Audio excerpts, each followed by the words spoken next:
आज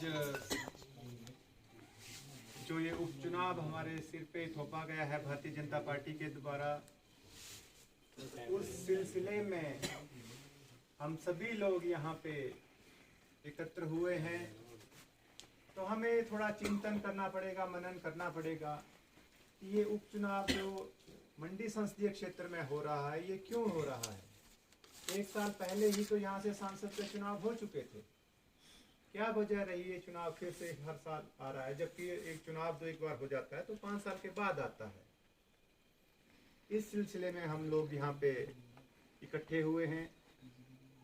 ये जो बैठक है कांग्रेस पार्टी की तरफ से जो इसका आयोजन हुआ है, उसके लिए जिला का सेक्रेटरी होने के नाते मुझे भी पार्टी की तरफ से प्रभार दिया गया है।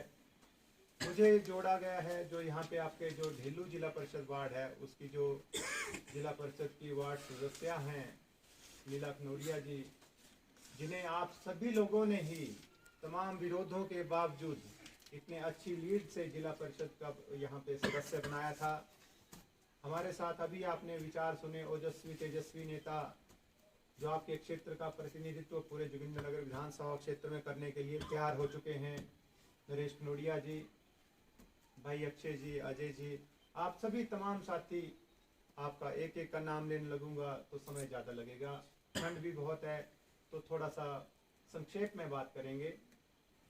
आप लोगों ने देखा कि किस तरह से कुछ दिन पहले जो हमारे मंडी के सांसद थे, जो 18 लाख वोटों का हमारा प्रतिनिधित्व करते थे और 4 लाख वोटों के अंतर से जिन्हें हमने जिता करके दिल्ली संसद में भेजा था।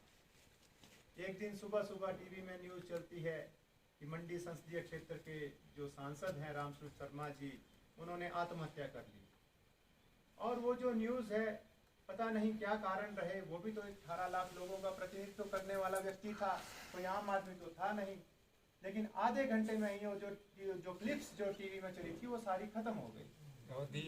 जबकि उसके बावजूद आप लोगों ने देखा जो सुशांत राजपूत करके एक एक्टर थे, उनकी एक इस तरह का ही एक तथाकथित हत्या या आत्महत्या होती है तो 3 महीने तक हमें पूरे टीवी में पूरा दिन पूरी रात वही न्यूज़ देखने को मिलती थी।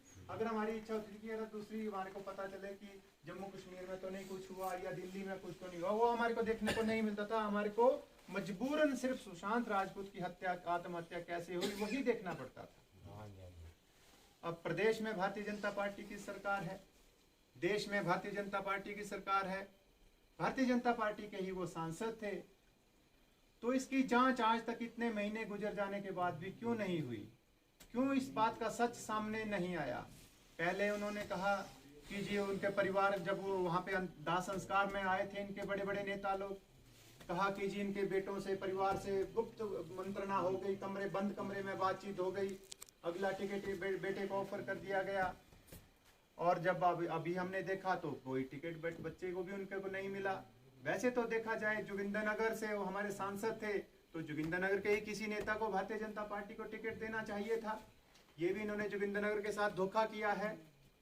और उसके बाद जब अब उनका बेटा खुद जाके दिल्ली में इनके मंत्रियों से, इनके भाजपा के राष्ट्रीय अध्यक्ष से मिलके अपने पिता की जो ये हत्या या आत्महत्या हुई है उसकी जांच की मांग करता है, तो बार बार 2-3 बार मिल के आ गया, लेकिन अभी तक कोई सच्चाई सामने नहीं आई है।